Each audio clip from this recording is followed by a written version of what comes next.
tumepewa dola 49.5, na kati ya hizo zipo ambazo tunazitumia pale Chuo Kikuu cha Dar es Salaam.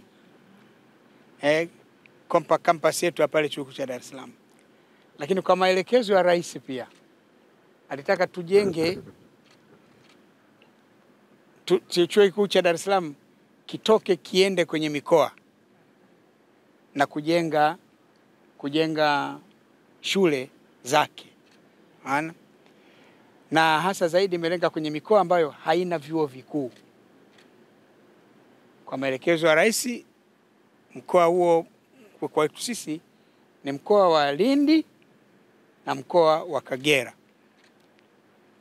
Kwa katika ule mgao wa hizo dola milioni 49, tumetenga dola milioni 8 kwa ajili ya Lindi na dola milioni 8 kwa ajili ya Kagera, lakini kuna dola milioni 8 pia kwa ajili ya chuo cha elimu ya bahari Zanzibar.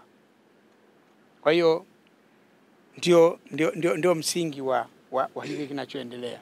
Hapa tumechagua kujenga chuo cha kilimo. Sasa vijana hapa watajifunza masuala yote yanayohusu kilimo na ufugaji. Lakini pia watakuwa na machuo hiki kujifunza juu ya teknolojia ya chakula, food technology. Ndio mafunzo yatakayokuwa yanatolewa katika chuo kikuu hiki hapa Lindi. Hayo ndio tunaendelea. Nimefurahi na hatua iliyofikia sasa kwamba ndani ya miezi 3-4 ijayo kazi itakuwa imekamilika. Mimi nikiwa hivi sio fundi, naona kama vile miezi 3 kidogo sana, lakini wenyewe wamesema Septemba tutakabidhi. Mimi nitakuja tena Septemba. Niseme tu watu wa Lindi, hongereni kwa hatua hii tuliyofikia. Itatusaidia kuinua hadhi na maendeleo ya eneo hili.